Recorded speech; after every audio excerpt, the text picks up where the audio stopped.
Hello everyone, how's it going? Welcome to my Wild Rift tier list for patch 3.4b. It's been a while since I've done a tier list. We've obviously had the release of Vex. We've had a whole bunch of champion changes as well, which happened in patch 3.4b. So I'm going to run you all my tier list for every single role. As always, I'm not going to go through every single champion. I'm only going to go through champions that have changed in tiers or have maybe changed in recent patches, and also new champions that I've added, also obviously with the release of Vex. And I've added in a few other champions to some roles, which I will explain. As always, this is just my personal opinion. If you feel like a champion should go up or down in the tier list, please do let me know down in the comment section. I like to read and reply to everyone and kind of explain in a little bit more detail if you kind of question, you know, a champion might be in the S+ tier or a champion being all the way down in C tier. So let's start off with the Baron lane. The Baron lane hasn't really changed too much, to be honest with you.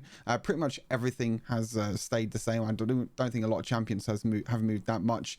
First champion I'm going to talk about is Wukong. Obviously, Wukong got a buff in patch 3.4b. I thought he was already strong, but now he got even stronger because his first ability got a really nice buff, especially for the Baron lane, where they increased the base heal. The heal now scales better with AD and maximum health, but you only get 50% of the healing now if on a non-champion. So basically that's minions or monsters. So it means you're not going to be able to heal up as much when you're farming through the jungle, and also when you're using the ability on minions. But when you're trading in lane with your first ability now, it does so much. It does a lot of damage because you're going to be proccing grasp at the same time, and it also heals you up a lot as well, so you have so much sustain for the laning phase, and it's just really great. I honestly think Wukong is one of the best Baron laners at the moment. He is very strong to play right now. Jack's got a little bit of a buff as well. He's staying in S+ tier. I think he got like a health per level buff, if I'm not mistaken.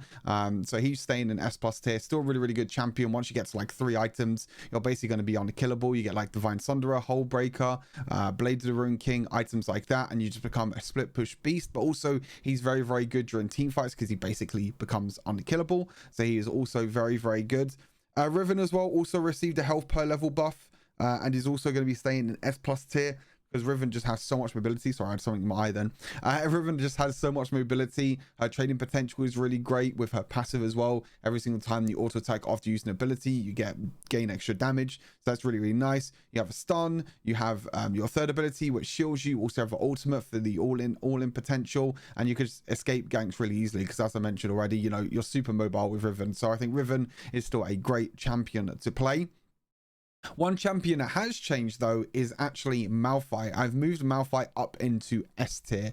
There's also buffs that's happening to Malphite as well in patch 3.4c, which I'll do a video, you know, a bit later on in the week when the patch notes officially release. But they did their first look on Friday, and Malphite is getting a buff in the new patch this week, so that'll be quite exciting. But yeah, I moved Malphite up before even seeing the buffs, because I honestly think Malphite is very good. He's a very easy champion to play. He's super tanky. Most of the time I like to build him as a tank, not as an AP threat, because when he's so tanky, he still does a lot of damage. Iceborne Gauntlet's great, Sunfire Cape is great, Abyssal Mask is also great to increase your damage. So you can build Malphite as a tank, but still do a lot of damage and still be a big nuisance at the same time. So I honestly think Malphite is in a really good spot at the moment, and that's why I have moved him up into S tier. Darius got a little bit of a buff as well. If I remember correctly, it was to his second ability. He's staying in S tier for now. I don't think he's good enough to move up into the S+ tier. He's kind of falling out of favor a little bit compared to the other bruisers. Everyone else in S+ tier is still really strong. I guess an honorable mention I could say in S+ tier as well is also Gwen. I think Gwen is completely busted at the moment. This champion is so damn strong right now. Obviously, there was a few nerfs that happened a while ago with them nerfing the jungle Gwen, but Baron lane Gwen is still very strong. For me, like, Gwen and Wukong are up there as two of the best right now. They're so strong. I mean, Gwen's scaling is also great with like Nash's Tooth, Riftmaker, and items like that. And then Graves as well. I've moved down into B tier. I don't think Graves is that good of a Baron laner anymore, because Hole Breaker is not really a thing with Graves, because obviously he's a ranged champion, and I don't think he can trade as well in the laning phase anymore. I think Graves has kind of solidified himself as a jungler and not really a Baron laner. You can still play him in the jungle, and you can probably still do well with him in the jungle if you know how to play him, but he's just not as strong as what he was before. So I've been slowly moving them down the tier list as the months have gone on, but moving down to B tier for now. But that's pretty much everything for the Baron lane. Everything else has stayed exactly the same. There's a lot of champions you can play though in the Baron lane. There's a lot of flexibility, a lot of strong champions right now. So to be honest, anyone in like S plus and S tier you can play and carry very well and have a really, really strong performance. So that is going to be for Baron lane. For the jungle, Shyvana surprisingly received a buff. It was the second ability damage, the burnout damage got buffed a little bit. It doesn't really affect too much. It helps your early jungle clear a little bit, and it'll help you do a little bit of extra damage as the game goes on. But to be honest, it doesn't do that much at all. I'm surprised Shyvana doesn't get another nerf, because Shyvana's one of them champions in solo queue that if you just power farm and if you just get like 1,000, 2,000 gold lead over your jungle opponent, then you can pretty much 1v9 the entire game. You just have to play passive in the early game, farm up as much as possible, get your stacks, get your items, and then when you get into the team fights, you just use your ultimate and you're just unkillable. So she's very, very strong right now. Obviously Wukong is still strong in the jungle, even after you know, the kind of nerfs in a way to his first ability on jungle monsters. I still think he clears the jungle very quickly. He still has his ultimate. His team fight potential is great, and I still think he is a great champion overall. Olaf did get some changes. He doesn't get as much attack speed now in the early game when he loses a lot of health. So you're going to be a little bit weaker when clearing through the jungle in the early game, but to be honest, most of the time you don't really drop that low on health as Olaf in the jungle anyway, so I don't think it'll make that much big of a difference. They reduced the mana of his first ability, which means you can spam it a lot more in the jungle now, which is great. And they also increased, I believe it was his base mana as well, if I remember correctly. So yeah, a lot of ways for Olaf to just clear through the jungle now with the first ability. I think that's what people are doing now, is that people are going your third ability first and now going into your first ability, because you can just keep spamming it over and over again and clear very, very fast, especially if you start blue buff. But yeah, Olaf as a champion is still very, very strong, still really, really good. Yeah, just a really, really strong champion overall. Again, another champion that can just power farm, get items, and when you join the team fight, you just become unstoppable. You just run into the back line, you can just kill the AD carry with ease. Jarvan, I've moved up into the S tier. I think Jarvan has definitely risen up quite a lot, especially in competitive as well. I think Jarvan as a champion is very strong. The early game ganking potential of Jarvan, you can normally go for these like crazy level 2 ganks if you really want to, because you got the flag and drag so early on, you can kind of surprise the enemy. When in team fights as well, you can just use your Cataclysm to kind of group everyone together and make sure that they can't really do too much. Yeah, as I mentioned, flag and drag is very, very nice. Your clear speed is very good. You're also very tanky at the same time. You can also go full damage Jarvan if you want to. That also does a lot of damage if you want to go for that route. But yeah, Jarvan as a champion is very, very strong right now, and that's why I've moved him up into S tier. I've added Diana into the tier list at A+ tier as well. I've been seeing a lot more Diana jungle over the past few weeks, in, you know, even in competitive now as well. I think Diana jungle does work okay. You know, I think the Diana's the champion right now is in a pretty decent spot. Mid lane Diana's really strong. Jungle Diana's really strong. You just go Rod of Ages into Riftmaker, Death Cap. You do a lot of burst damage.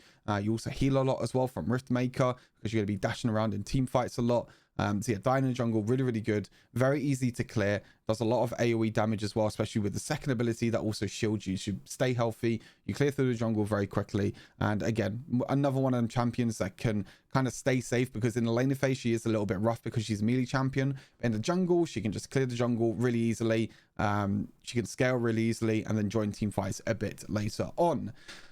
And then I've added Gwen in the jungle as well. It's been a while since I've done a lost tier list, so I haven't added Gwen, but now Gwen is in the tier list.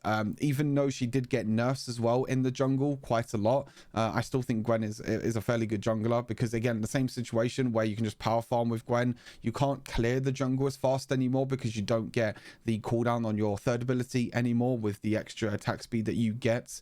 So unfortunately you're not going to be able to clear the jungle that quickly, but again, it's another champion that scales really well into late game. Once you get a few items, you can just join team fights, do a lot of damage, and she's really, really strong. But yeah, Gwen in the jungle, I've added her into the tier list, but I've put her in A+ tier. I don't think she's S tier. She was S and S+ tier before the nerfs in the jungle, but now we're talking about post nerfs. We're talking about after the nerfs in the jungle. I moved her down into A+ tier, but I still think as a jungler she can work very, very well indeed. On to the mid lane. Yone, I've moved up into S plus tier.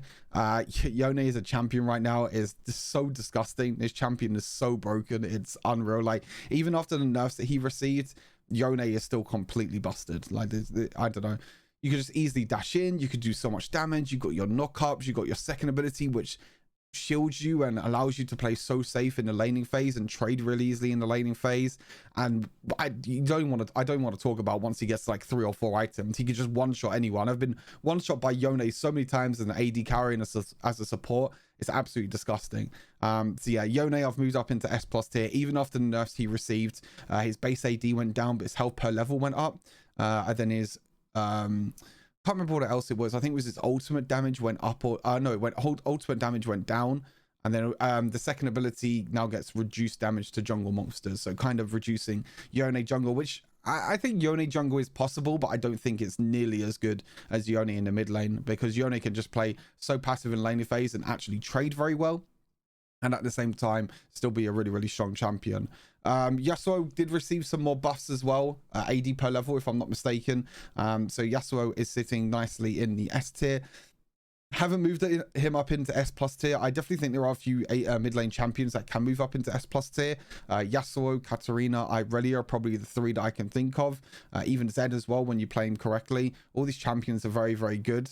But a big thing is that they're really, really difficult to play. You know, Yasuo is very, very difficult to play. Katarina, Irelia, all these champions are very difficult to play and very difficult to master. And the champions above them are just a lot easier to play. You know, Akali's just kind of broken at the moment. She's kind of difficult to play at times, but she's just really broken. Karma, very easy to play. Kastin, very easy to play. Again, Yone, not that easy to play, but he's just so broken at the moment. Dinah, pretty easy to play. And the same with Ari. So all these champions have much easier skill sets and also a lot more stronger at the moment in the current meta. And then last but by no means least in the mid lane, we're going to quickly talk about Vex. Now, I've had a few games with Vex. I've had a few mixed games with Vex. I've seen Vexes do a shit ton of damage, a lot of damage, especially when she lands her ultimate as well, and then she dashes in and she uses her second ability to fear everyone, and she does that huge massive wombo combo that you can do with Vex. I've seen it pretty much one-shot champions before. But at the same time, I've also seen Vexes not do well. Again, I'm not too sure if that's because of, you know, the Vex, you know, people are trying out Vex, so maybe they're not as good as Vex. I do think that she is very, very strong though. I tried to play her a few times. I do think she's very strong. I'm not too sure if she's broken right now, but I definitely think she is in a pretty strong spot.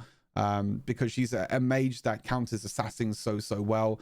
She's a mage that also can just wave clear very quickly, can look to assassinate as well at the same time, but you're also going to be a long range mage, so you can jump in and assassinate, but you can also be a long range mage at the same time. Plus she could be a great disengaged champion. So there's so many positives to Vex and not really a lot of negatives to Vex. So she's a great champion. That's been a really nice addition to Wild Rifts in general. Now, moving on to ADC. Again, I don't think anything has changed in AD carry at all. Pretty much everything has stayed the same. A couple of champions obviously got buffed and nerfed this patch. Kai'Sa got a really, really nice buff this patch. I actually need to update the build for Kai'Sa on the website to make sure that it's up to date. Because obviously the new Kai'Sa build that I showed you guys on YouTube last week is definitely the best go-to build now for Kai'Sa, but I haven't updated on the website yet, so I need to do that. So I'll do that as and when I can, because I just got back to got back from Poland today. But yeah, Kai'Sa's very strong champion. She still struggles a little bit in the laning phase, but she's still very, very strong, and especially when you scale now into mid and late game with Riftmaker, Nash's Tooth, when you get your 3 abilities evolved, she does so much damage, especially with the Ardent Sensor by her side as well. Very, very strong champion. That I'm very, very glad got a buff as well, and it was a pretty big buff as well to her first ability. She got extra AD and AP ratio at the same time, so that's why the hybrid build is starting to be a little bit more popular. Varus again got a buff. He is sitting nicely in S tier. Again, Varus is a champion that I don't think is S plus tier worthy. He's a very strong champion, but he's not really a carry champion in a way, and I think at times, you know, Varus doesn't really do that much damage at times. or you're just kind of struggling because you're not going to be auto attacking and dealing a lot of burst damage or a lot of consistent damage. It's all about staying in the backline. It's all about the utility with Varus, especially with his ultimate, and looking to control team fights. Not like a Kai'Sa, a Caitlyn, a Vayne, a Lucian, or anyone like that can basically hyper carry and dash in and do a lot of damage, a lot of consistent damage. Varus is just like, stay at the back line, use your arrows to poke, and then use your ultimate to control the team fight when you can. But yeah, Varus the champion, still very, very strong. Samira did receive a couple of nerfs, but I do think Samira is still very, very strong. I actually played a game of Samira quite recently when I was sitting in the hotel in Poland, even though it was like 60 ping, but Samira is still really fun to play. She's still really, really good. You can feel the effect of her nerf though, her movement speed nerf on her passive and also the movement speed reduction on her ultimate. They were two really big things that actually hit Samira quite hard. She can't be as mobile as before, but she still has the dash reset on her third ability, which I think is the big thing. Once you get a kill, your third ability resets, you can look to dash around. So instead of being super mobile and moving around, you have to make sure you make full use of your third ability, especially when using your ultimate as well to try and dodge abilities when you can. But yeah, Samira's the champion.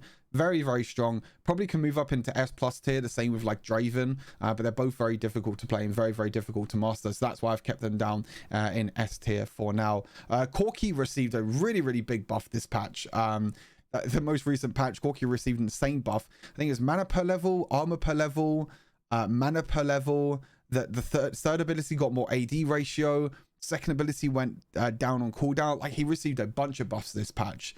He feels really, really good right now. So that's why he's staying in the S tier for now for me. I was thinking of moving him down into the A+ tier, but as soon as I saw the buffs, I was like, wow, okay, I guess I'm keeping him in the S tier for now. But yeah, very, very good scaling champion. Package is still very strong with the passive. You have to make sure that you pick up the package at the right time though, especially when the objectives spawn, like the dragon and the baron. Make sure you pick up your package at them moments. Don't pick them up before or afterwards, because otherwise it's just a complete waste. But yeah, Corki right now, very, very strong champion. Tristana is also very good as well next to Corki. Tristana I've been liking more and more recently, and I think Tristana is very close to moving up into S+ tier for me. And then the other one is Miss Fortune. Miss Fortune did receive a little bit of a nerf to her ultimate. I'm not too sure if she's still the #1 win rate AD carry at the moment in China. But I'm definitely going to be playing her again because the new Bewitching skin. Same with Morgana as well. I'll probably do a few videos on them, and I'll show you all the best builds for them as well at the same time while showing off the skins. But yeah, Miss Fortune still stays in A+ tier for me. I never thought that she was strong enough to move up into the S tier, but with the nerfs, I think overall as a champion, Miss Fortune is very snowball heavy. If you don't get an early game lead, then you're going to struggle a lot. That's why I keep her in the A+ tier for now. And moving on to supports. I've played a lot of support recently as well. Some of you might have seen on my social media, I've been playing a lot of Lulu. Lulu's quite fun to play, but sometimes difficult when you don't have an AD carry by your side that you can really trust. You have to make sure that you can have someone else on your team that you can trust, that you can shield and give them health and everything at the same time. Pyke received another buff. I'm keeping him in the S tier. I think as a solo queue champion, Pyke is very strong. Is a very carry orientated support that you can look to just roam around, make plays wherever you want to. Very, very cool champion to play. Definitely recommend giving him a try if you want to play more carry supports instead of playing like the enchanter supports like Janna, Lulu, Karma, and Nami, for example. Senna received a pretty nice buff this patch. It was the AD ratio on her first ability. That has gone up by, I believe it was like 10 or 20%. I think Senna as a support is still very good. I still think she's very, very strong, especially because the items are still really strong on her as well. So like Divine Sunderer, you can now go for Serpent's Fang if you're against shield champions. Black Cleaver, Runa's Hurricane, all them sort of items are very, very nice. Then also Yumi received a little bit of a buff. Her passive is now infinite, so now you get the shield infinitely. You don't have to worry about it being on a timer or anything like that. So that's kind of nice, meaning that you can kind of stay inside your allies when you need to, and you don't really need to jump out and get the shield every so often if your ally doesn't take that much damage. But yeah, that is pretty much everything. Not really much has changed, like I mentioned in the tier list. Everything has pretty much stayed the exact same. Again, if you have any questions or anything on the tier list, please let me know.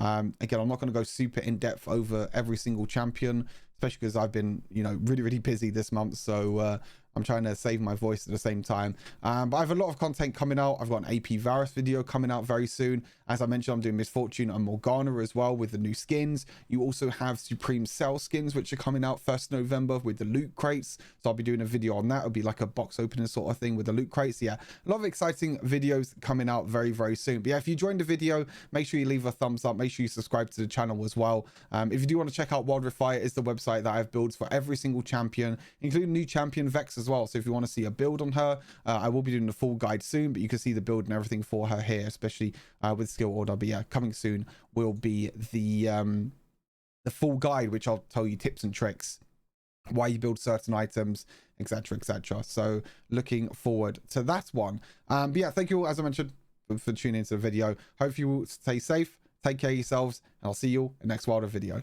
Peace.